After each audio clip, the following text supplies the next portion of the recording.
Well, pleasant good morning, sports fans, and welcome to another edition of the PR Man and the Coach Talking Ball on the BallFather podcast presented by Sportskeeda. I'm Reggie Roberts, your host, longtime NFL communications executive, and today we got a special treat for you.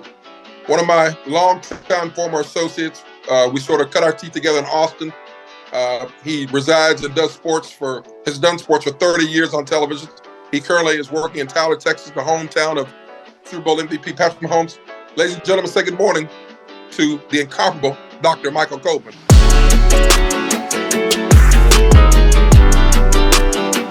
Coleman, what's up, man? I like that, doctor. I might have them super that to me on my show, Dr. Micheal Coleman. What's up, man? You know, the last time you and I saw each other was at an Arizona Super Bowl, which I just came back from. And that's when you was with the Hawks, I believe. And you introduced me to the owner, Mr. Blank. I was with the Falcons. Yeah, so it's been a long time, man, but it's good seeing you, and all is good, brother. All is good.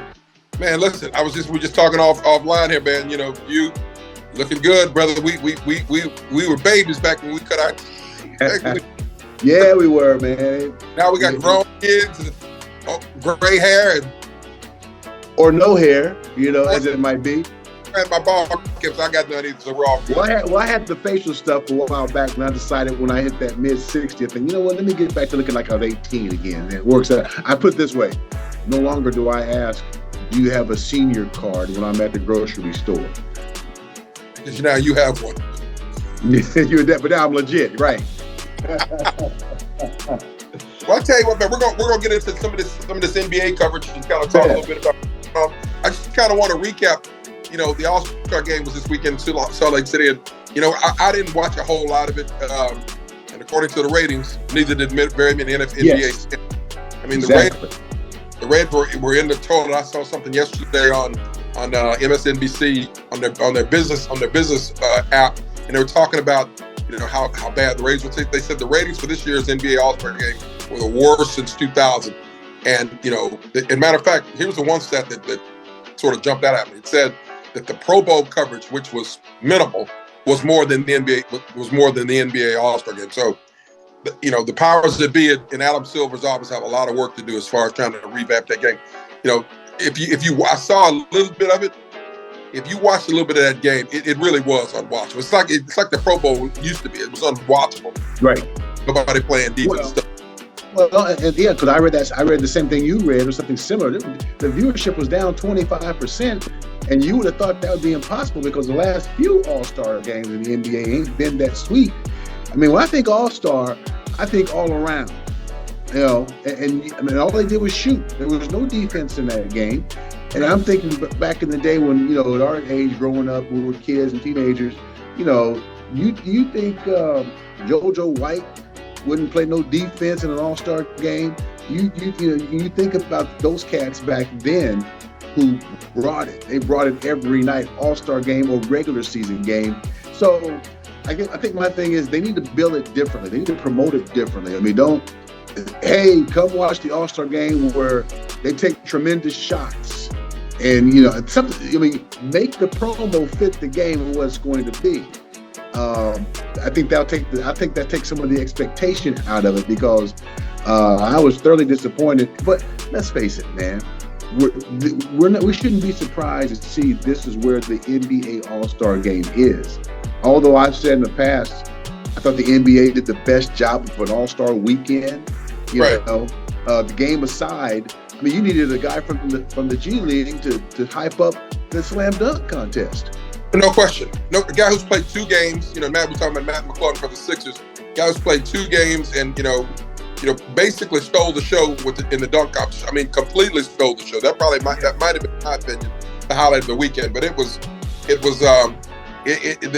need to reimagine him. And it's something else I just wanted to bring to your attention. I was recently on a cruise with my girl, and we some friends of ours, are platinum members, and they win free cruise. They took us with them. They were very kind to take us with them. And I read. I've got like 1,500 books in my library, Coleman. I was reading this thing someone had given me on Willie Mays, and in the book, Willie Mays was talking about I think Willie Mays made the All-Star game 15, 20 times, whatever it was. But he talked about how competitive the All-Star game was, about how we were trying to win. We were trying to beat the American League's brains in. And he said, he goes, it wasn't what it is, commercial thing that it is today. It was competitive. We really wanted to win because we wanted to brag rights. And as I was watching the All-Star game this weekend, I was thinking, this whole thing where, the West is drafting players from the East and teammates, Tatum and Jaylen Brown are separated. I don't like that, man. I don't like that at all. I think it sends the wrong message. I think it dilutes the product, and I don't think it.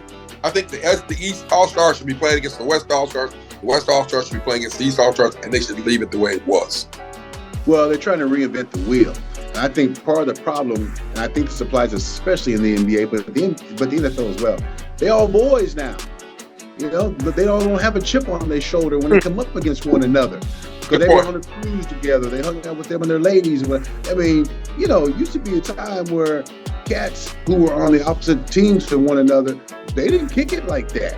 Now, they made later on in retirement, because there's nothing else to play for. Hey, back in the day, we were scrapped. But they don't do it that way anymore today. And I think that's hurt the product of the NFL's Pro Bowl and, of course, what we're talking about, the All-Star game of the NBA. I think you're right. You're right. You see guys, they're together, they hang out on Instagram, they do stuff.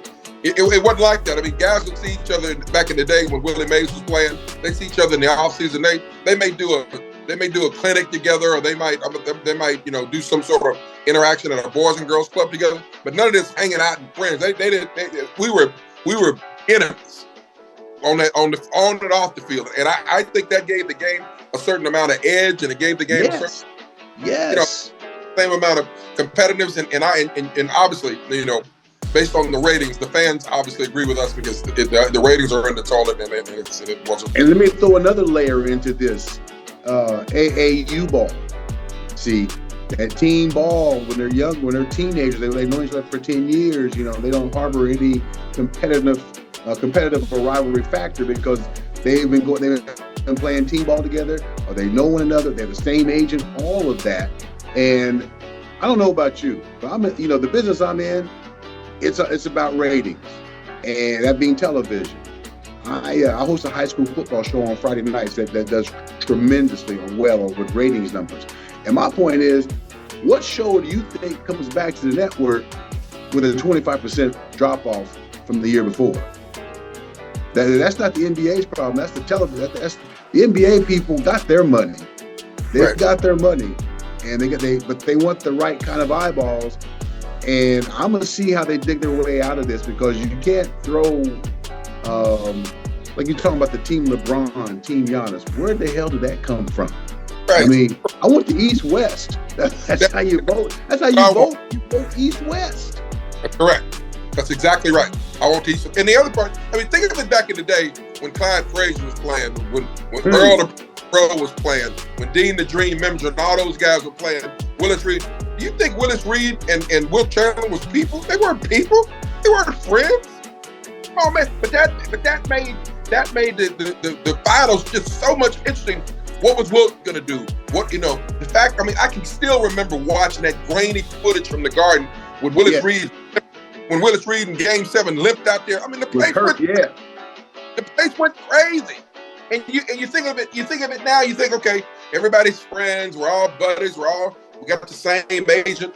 The allure and the competitiveness and the rivalries have all gone based on the fact that we all want to be people on social media, and I just think that's hurting the product in the NBA. Well, I know we're going to get to this, but I think that's what's hurting Kevin Durant. Durant, by his own right, should be a dog of NBA championships, but he's chasing the ring and not staying put. Now he's with Phoenix. Now, I think Phoenix has the better shot, obviously, because of who Durant is. But this experiment with the Nets, with early on Harden, and Kyrie, these super teams. Now, the Golden State Warriors, you can say they're a super team, but they grew from within. Grew within. Even destination San Francisco, they were already there. And Kevin Durant, for as great as he is, there ain't no reason in the world why he's got more than one team, at the most 2 teams under his belt. And I think LeBron started doing that.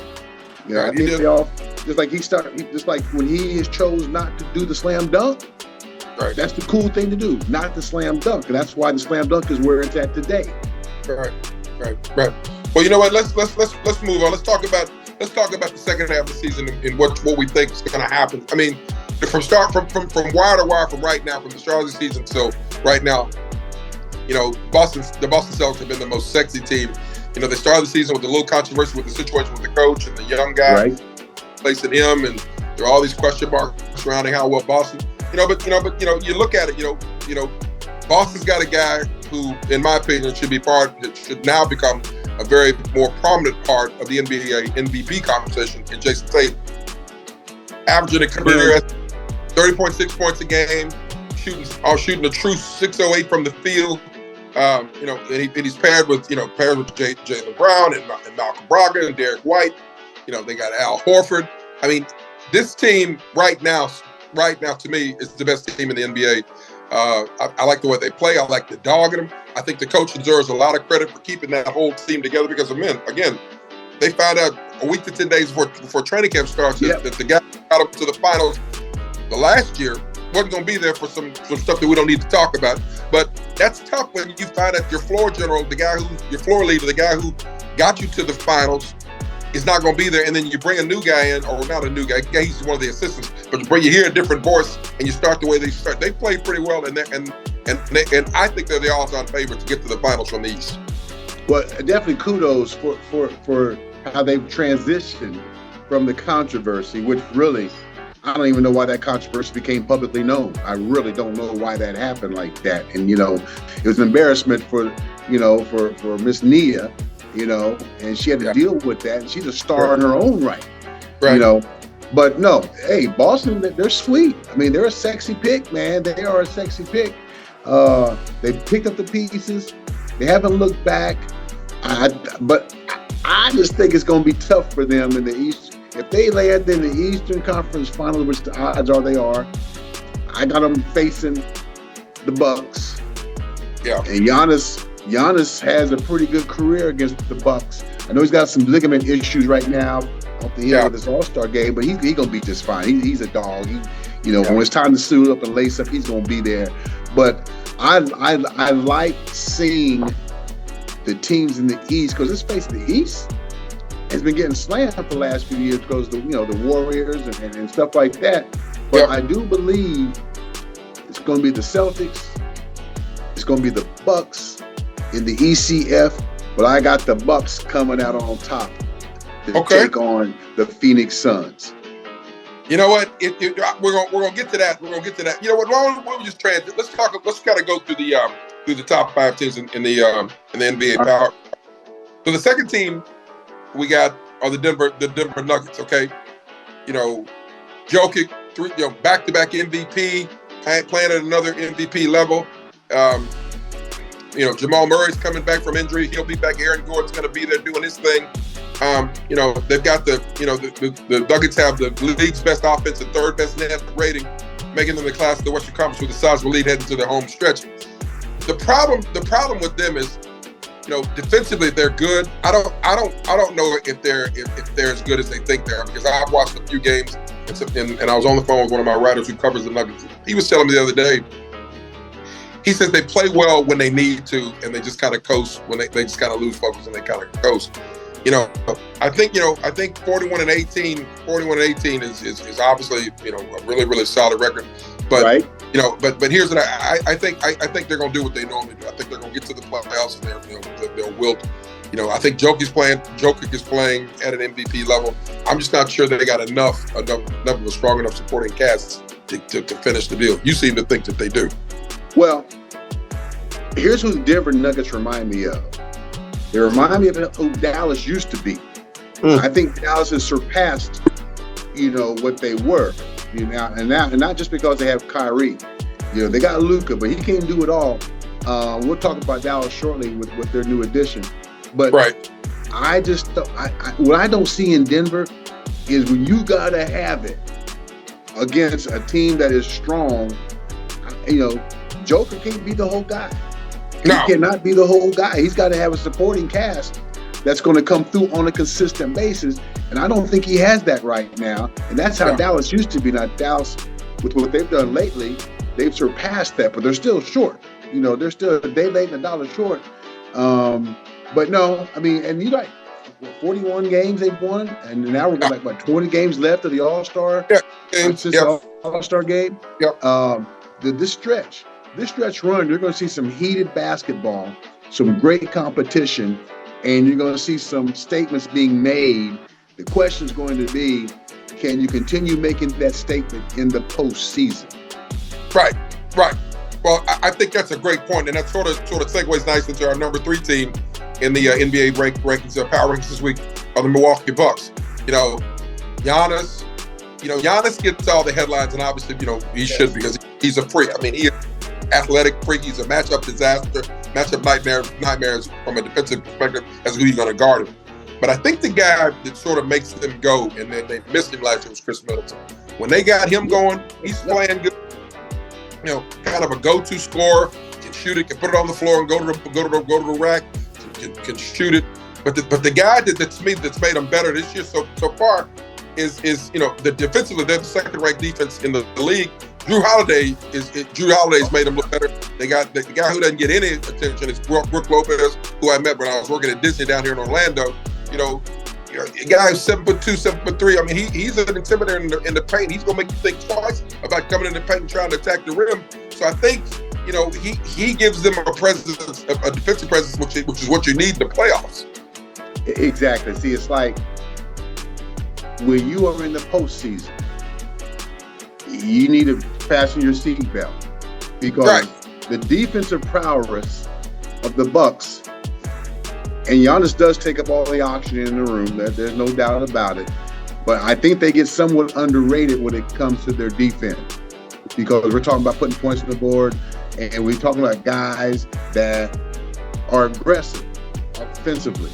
But defensively, that's the balance. And I think that you'd be hard-pressed to find at least 3 other teams that play that way, but you got to make a breakthrough. And Giannis is a leader. He's a leader. And I believe this is a team that, when it's all said and done with, they can make that march through the postseason by the very ingredients we're talking about, specifically the defense. Bucks 22-6 in clutch games this season. Close games, they're winning the majority of the clutch games.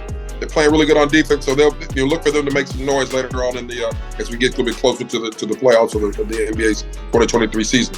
The 4th team on the power rating are the 76ers, who I can't make up my mind about. Even though they got Embiid, 33 points a game, 10 rebounds, 4 assists. Having a tremendous year. Obviously in the conversation for MVP after runner-up the last couple of years. Sixers took off a 26-7 start in their last 33 games. They've had the league's best record over that stretch. Dominant on both ends of the floor. I think. I'm hoping that this is the year that Doc can get, Doc can break through and get those guys going, because I'm a big fan of Doc Rivers, as I know you are. Sure. But again, I just think Joel can't do it all. He can't do it all. He can't do it all, and I don't know if Harden's going to be, if he's going to play James. I'm gonna be a distributor, the facilitator, Harden, or I'm gonna shoot the ball first, James. It depends on which James shows up. To me, will determine how far they go in the play. I've been watching Joel Embiid play since he was at Kansas, and even then he didn't play a lot because he was hurt there. And that seems to be his trademark, his injury, not available and all that. But the last couple of years, he's been more consistently on the floor, making some things happen. And I'm just one of these guys that wants to see the all big men play underneath. But they all want to shoot the long-range bombs or three-pointers. I'm like, Joel, get underneath, man. You're going to be unstoppable. But it's a different game in that respect. But he carries that team. And I think sometimes he feels like he has to do it all, because his supporting cast, they're not as consistent as he is when he's healthy and on the floor. And Harden, I mean, there's so many different images of Harden. I don't know which one he is now. I mean, we used to hear a lot about Harden when he was with OKC. Then he sandbagged it with the Houston Rockets and won it out of there. So I don't know what to think about Harden, but when he puts his right frame of mind on it, the beard, we don't hear a whole lot about him like we used to. He's on top of his game. If you got Joel Embiid, you should not have any issues with putting W's in that column, man. You know, you're right. You're the PR man, the coach talking ball on the BallFather podcast presented by Sportskeeda. The fifth team, we're going to just do five for this week's NBA hot list here. We're going to go with the Cavaliers, who, you know, led by the Twin Towers of Evan Mobley, Jared Allen. Cavs have the league's best defense. Their offense has been strong too, behind Donovan Mitchell and Darius Garland, making the Cavs one of just three teams in the NBA to land in the top 10, both offensively and defensively. That's really good. That all sounds good. But when you think of a team that's going to shake the rafters and scare anybody and really make a whole lot of noise in the NBA playoffs, do you have? I don't have the Cavs in the finals this year. Do you? Well, the Cavs are in a tough division. You know, I mean, their identity, whatever it is they're going to try to make it, they still got some breakthroughs they got to make. And, you know, and when I see what their numbers are, it's like, well, you know, because, you know, the Cavaliers used to always be the joke, you know, or the butt of jokes, you know, post LeBron, and then prior to LeBron. And so I think what hurts them is being in that tough Eastern Conference division with who they're in there with. And they're going to be a close but no cigar team. They'll be fun to watch, but at the same time, see what happens with a lot of these teams. Whatever success they may have in the postseason, the expectations are triple the following year, and I think that's where the Cavaliers are right now. So let's see if they can raise those expectations and live up to them.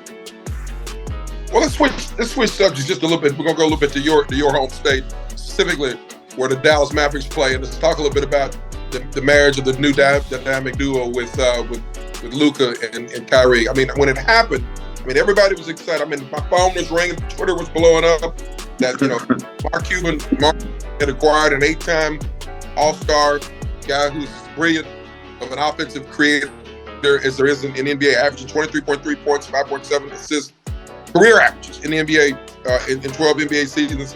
I mean, when you look at overall at Kyrie's overall offensive baggage, it's insane how good of a player he is. And then you watch him during that first game. You know, Luka's on the bench; he's nursing an injury. This guy, with maybe 45 minutes of practice, comes out and has a brilliant game. He's making threes, he's making assists, he's stealing, he's being Kyrie.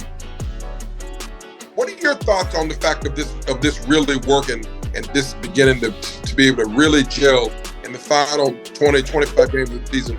And can Dallas make that kind of noise with him there, or do you think it's going to take an off season of the two working together? Well, first of all, is he going to be around? You know, they talk about him and LeBron flirting for down the road. I think, as I said in my show the night this happened, once Kyrie learns whose team this is, he might pout. And he's going to have to realize, okay, am I in it to win it? Or am I going to be the old Kyrie and be dysfunctional? Because when he's playing. It's off the court stuff. And he gets baited by the media. I'm not going to say he doesn't, you know, because he's a very intellectual guy, very intelligent guy. You know, and I think sometimes reporters do want to know the truth when they're asked them. I think also, especially on the East Coast, they're poking the bear. They're poking the bear. Now, I saw the playfulness between he and Luka in the All-Star game. That's a good sign. Good sign. I think the Mavericks can thrive with Kyrie and Luka, but somebody's got to play defense, man. Somebody's got to play defense. Oh, here's my question: when you acquired Kyrie, now you have two Batmans. You got big Batman, you got big Batman, and you got little Batman. Okay, Kyrie doesn't play well with us and be little Batman. There you go. Okay, and so I think that's the $1 million question. Can Kyrie, just like you said, can Kyrie come in and say, okay, well, you know what? This has been Luka's team since Luka got here, you know, shooting from three, bringing the ball up. You know, is there a way for them to peacefully and harmoniously coexist together with Kyrie being the point guard, running the show, being the facilitator, and sort of making this work? Can he do that? I think the key to this relationship is going to be Jason Kidd. I think Jason Kidd, who's been there, done that. The players love this guy. Hall of Fame player. Yeah, oh yeah. I mean, he's the guy. He's what McMillan isn't. You know, I know we're going to talk about that here shortly. But I believe Kidd can make this work. And if he makes this thing work, this thing could happen for a while. I think Jayson is a little bit underrated because of who he's coaching and what division they're in. But now you have a Kyrie Irving who's bringing all kinds of focus and attention to the Dallas Mavericks. And if Jayson Kidd can get Kyrie to step up, he's gonna play well. Okay. As long as he listens to Jayson Kidd, he didn't respect Nash when he was the Nets. He did not respect. I remember when they hired Nash. He said, "Well, we don't really need a coach." I'm like, "Oh man, that don't bode well for Steve Nash." Here we go. Yeah, that ain't gonna work. There you well, go. You saw it. But I think Jayson Kidd's a different fiber kind of a guy, and I think Jayson Kidd can make this thing work. And I also understand that Kyrie had a relationship with the general manager of the Mavericks. So I think there are some fail-safe opportunities in place already when he got there. It wasn't like we got Kyrie, now we need to bring somebody in that can work with him. That person's already there. Those people are already there, the GM and Jayson Kidd. So I think they can make it work. And I think they will make it work. They'll be close, but they have to, during the offseason, have a mindset. This is how we're going to be. They're going to find out during the postseason. Although Dallas played well without him last year in the post last year. They got rid of those good pieces. I mean, Jalen Brunson should still be with Dallas Mavericks. You know, he should still be there. Yep. And I know they paid a pretty penny with some core players to get Kyrie. We're going to see if it's going to work out for them. Well, you know, here's the one thing that I'll say about Kyrie, okay? You know, he's got the pedigree. He won the title with the Cavs with LeBron in 2015, 2016. Right. Got in Game 7. He's got the pedigree. The controversy just followed him, Coleman. It just followed him. Everywhere. I want to play here. I got the anti-Semitic thing, and y'all don't want to take the vaccination. And I mean, I can't fathom the me guy stuff. As great of a player as he is, okay, he's a me guy. I don't want to take the vaccination, so you hurt the whole team.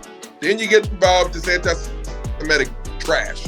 I mean, you seem to think that Jayson Kidd is the guy. He's the antidote. You know, can they figure it out long enough to make a sizable run in the 22-23 NBA finals? And I love Mark Cuban. I think he's a great owner. I think he knows his stuff. We forget he dealt with and brought on board Dennis Rodman years ago, and that's a different animal because Dennis wanted to play. Wanted to play. Oh yeah, he wanted to play. He wanted to be on the floor. Now his after hour situation, that's a whole different ball game, but that was never brought into the scheme of playing the actual game. Kyrie's not a nightlife kind of person. He is a person that's going to tell you how he feels, and he's going to rub people the wrong way, and I think he likes that. I think he loves telling people to back off in so many ways. I thought, okay, you talk about the vaccination. He was wrong there because that affects everybody. You're playing team sport. Right. You're not playing just for you. Right. You got teammates. If you want to be in an individual sport, play golf and get criticized for joining the LIV Tour and then crack back at the media for that. But I thought they overdid it with the thing he posted. He didn't write anything because Amazon's still selling that book and they're not catching any heat. So I don't know how he finds his way into these holes of controversy. Because when he's asked a question, he should just pull a Marshawn Lynch. Not that I'm not sure that won't be fine. I'm not here to talk about that. I'm here to talk about playing the game. Needs some media training. I can help him. Needs some media training. You're right. He needs some media training. I can help him. Okay, I can help him. Well, okay. You think it's got a chance to work? I think it has a chance to work. It really does. I really do. I think this is Mark Cuban. You know, he got it for all the opportunities he's had to roll the dice, just in life and business. in his Mavericks, he's got a track record that I think I'll go with. Right. Okay. We're finishing up on the PR man and the coach talking ball on the BallFather podcast presented by Sportskeeda. We're joined by our super cool, very knowledgeable analyst, Micheal Coleman. Coleman, let me ask you one other thing. Let's talk a little bit about what's going on in Phoenix, because I've got some very different opinions about that situation. I've got two sons. My young son, my oldest son, is 23. The other one's 21, and they both are of the LeBron age, where LeBron is LeBron. That's the demo, man. That's the demo. Okay. And so I tell them all the time. Here's the example I use. I say, the greatest player that I saw, and I was very fortunate. I worked in New York for a while, and I got to see Michael Jordan play. I got to see Kobe play. I got to see, Magic play.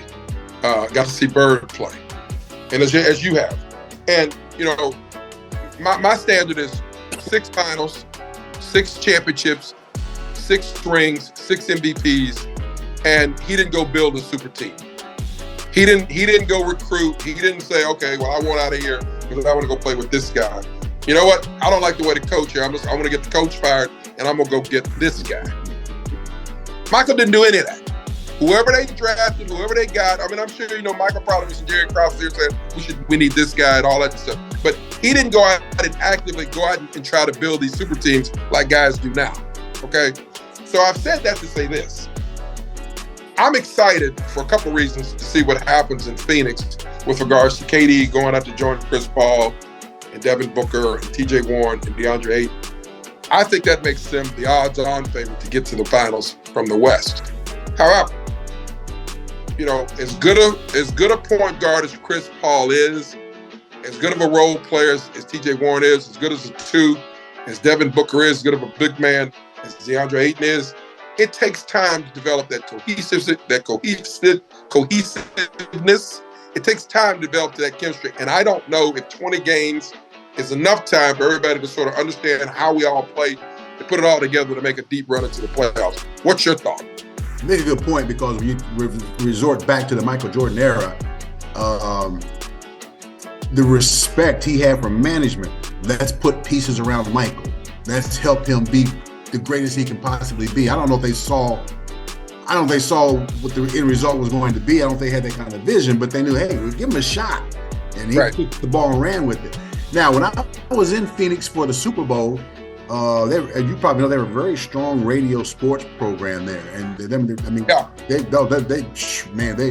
fact, they didn't start talking about the Super Bowl till maybe Friday, because there's so much other stuff going on at home, locally in their backyard. And in that particular week, someone had just bought out the majority of the Suns, so they had a pressure with this guy, new owner. And he laid out what he wanted, talked about community, talked about culture and all of that, said all the right things. And I believed him, and I haven't been around there.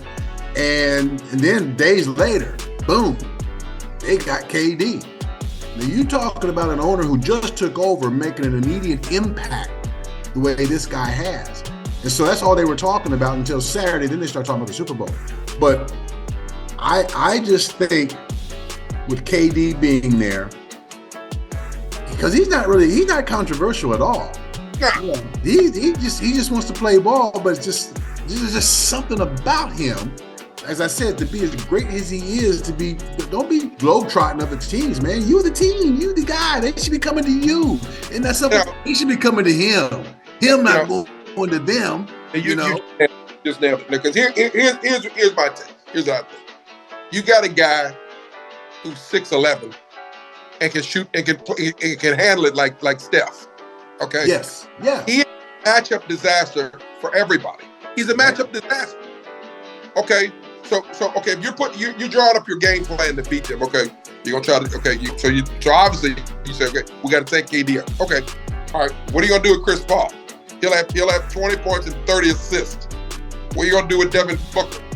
If he's on that night, he can score 50. Okay. What are you going to do with that problem at 6'11", 7' DeAndre Ayton? I mean, they've got so many ways they can beat you. I'm just thinking, just my opinion. I don't think they've got enough time to put it together that quickly to have them make any kind of run. I hope I'm wrong because my son's favorite team in the NBA are the Phoenix Suns. So I'd like to see him make a really deep run and possibly get to the finals. There's one basketball, there's 20 to 25 games left. I just don't think that's a big enough sample size for you to be able to really completely get it in gear and get it locked and loaded to go make that much of an impact. But maybe they can. Well, when you put it that way and you brought KD on board, it's kind of like, although he's going to be there for a while, like rent a player just in time for postseason. That's how it kind of comes across with them having to get together. I think Chris Paul is, obviously he's not Chris Paul of yesterday.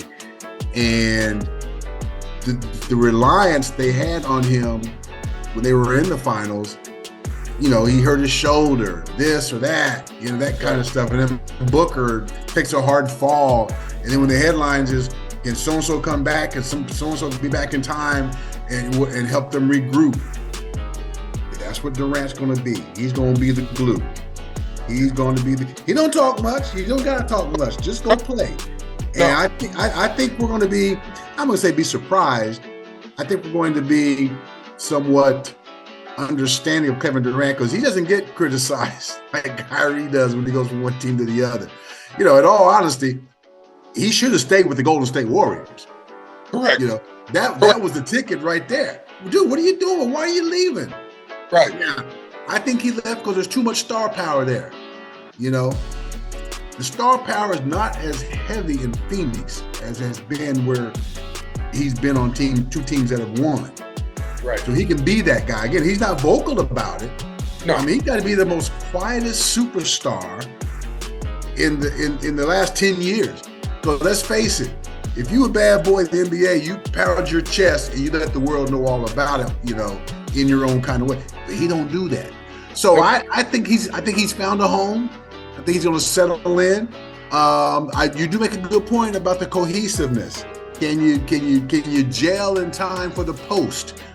Well, we're going to see how that turns out. But I like the move. Some folks are going to have to be selfless because you got this big guy, the elephant in the room, KD. He kind of reminds me of Kawhi Leonard a little bit. Kawhi's there, but you just don't know what he's thinking.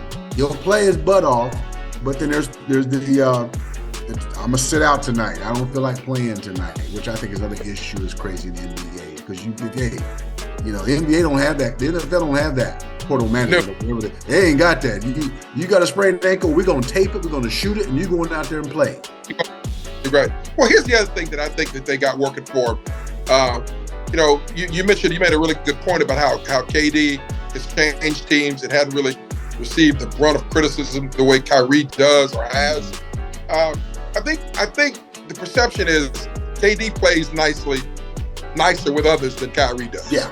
Okay. I think that's part of it. The other part is, I think the one guy who can kind of get everybody together, who's got the moxie, who's got the background, who's got the pedigree, and who's got the resume is Chris Paul.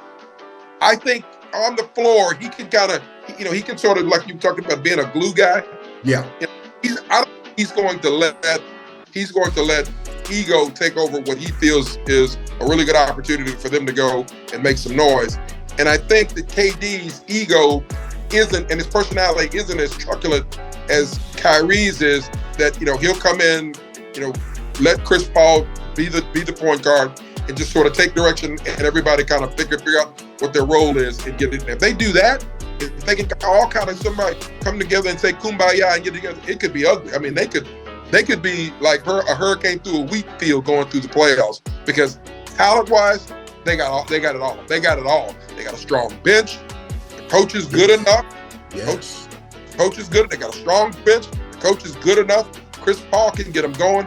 Devin could go for 58 and is a monster in that paint. TJ Warren's a really, really good support role player. And I think they got enough. I think they got enough. You made a really good point about Chris Paul. He's the veteran. He's the big brother.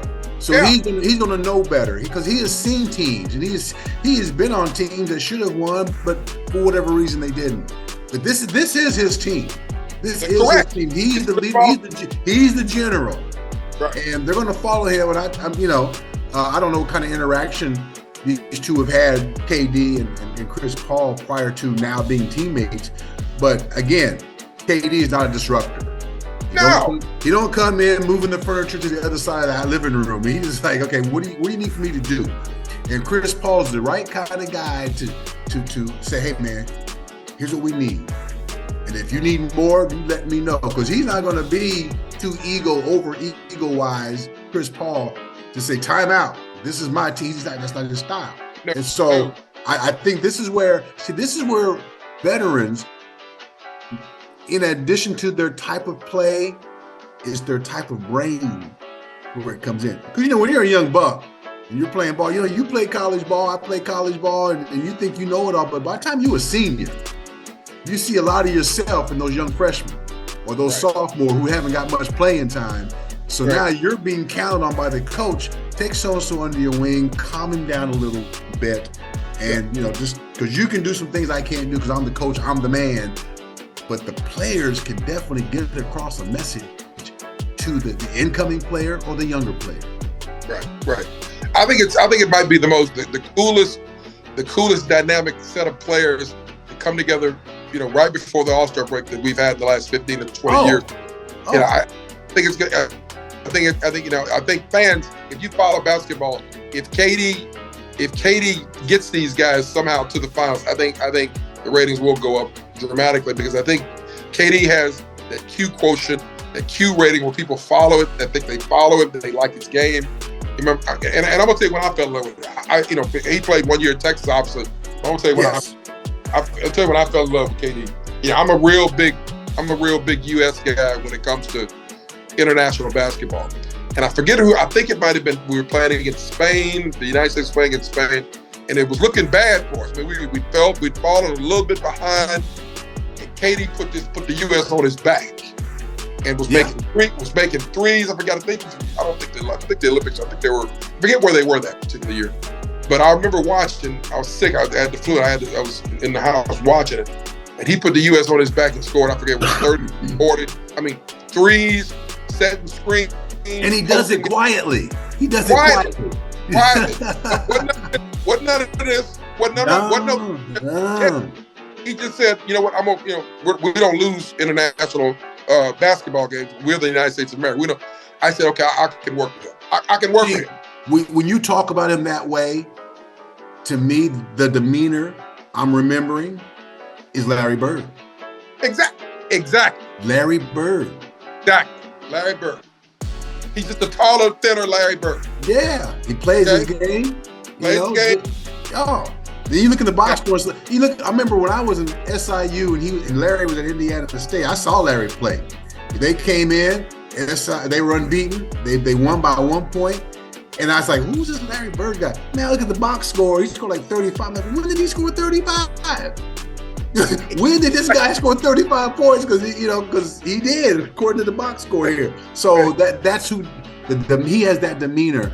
Now, he doesn't talk trash. Larry talked trash. We all, it's all historical about him talking trash. But it was easy for Larry to get into the heads of others than for others to get in the head of Larry Bird. Yeah.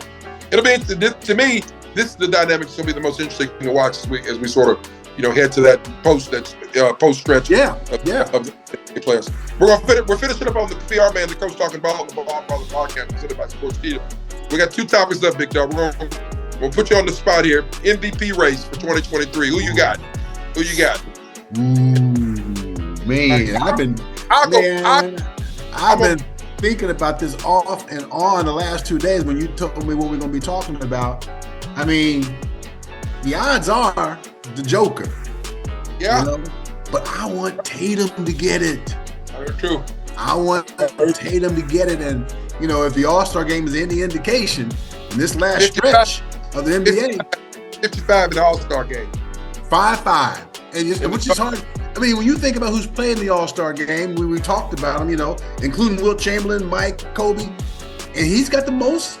I mean, granted, they're playing the way they're playing it, but still, somebody could have scored 62 the way they were shooting, but he's the one that got the 55. So, I like to see him get it. I think Joker gonna get it again. Well, it's interesting. It's interesting you say that. Joker's won it twice in a row. Embiid's been the runner-up twice in a row. And Embiid is having an MVP. He's having an MVP. I know. Okay. The Joker, he's been snake bitten. By being the runner-up. Yeah. Embiid's having an MVP year. He's playing really well. But it just, I think he's had enough. But again, I'm all about the, what are you doing now? The MVP is the guy who affects the entire team. Has he made the team better? Would this team be in first place without him? And I think you can say with Embiid, the answer to that question is they wouldn't be. And you definitely, but here's the problem. The Sixers trail the Celtics in the standings. They trail the Celtics.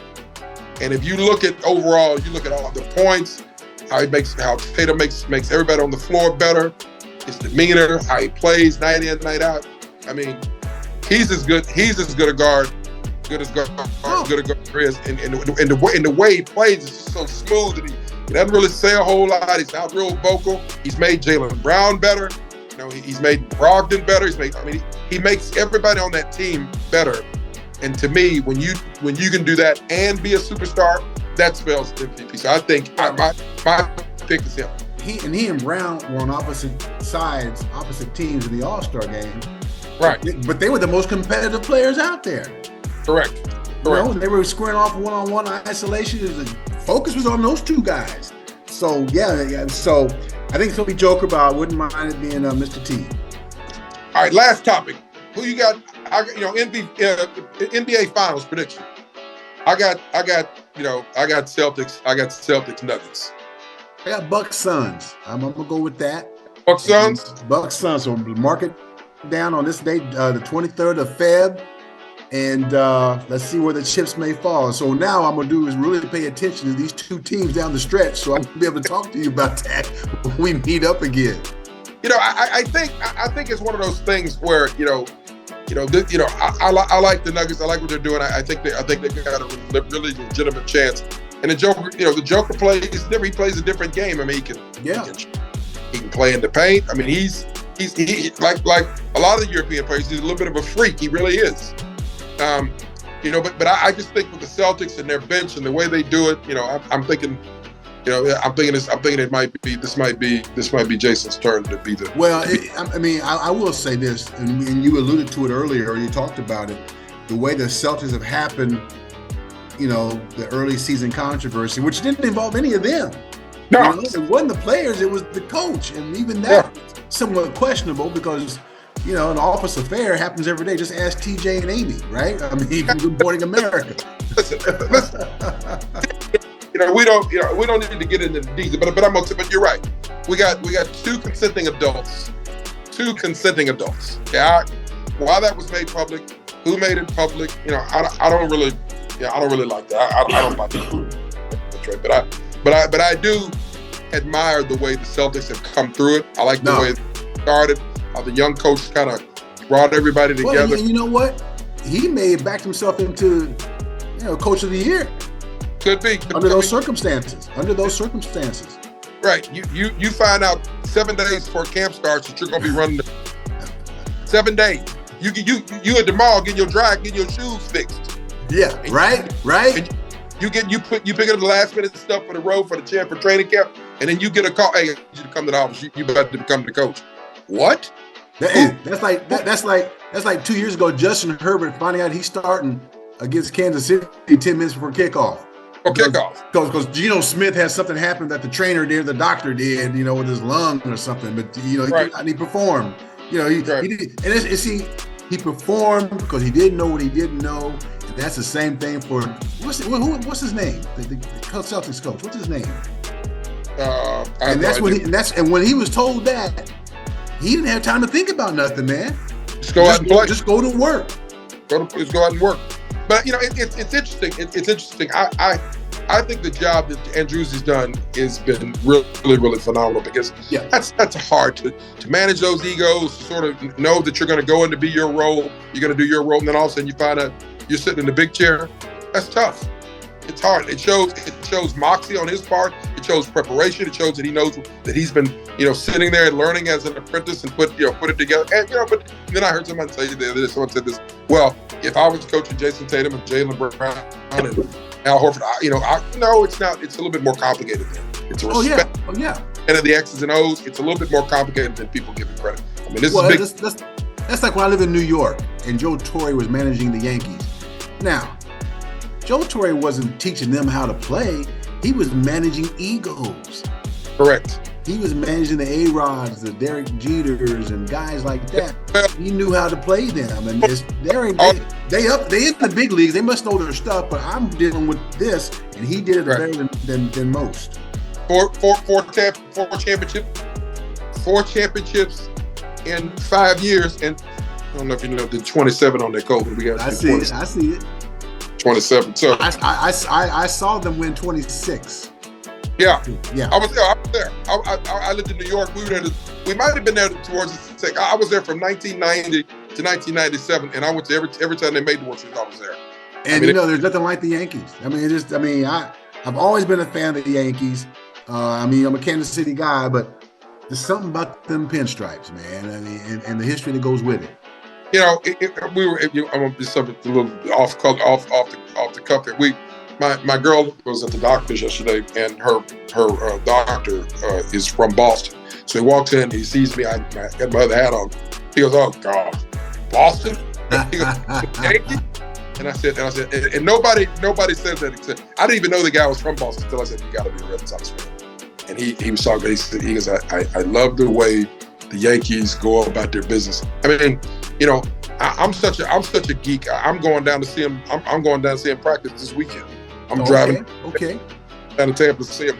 Anyway, we can get on and talk about basketball. Hey man, listen, appreciate you joining us. Hey man, anytime you give me a holler, brother. We will do this again, man. You filled in nicely, and we're gonna do this again. I look forward to doing it again.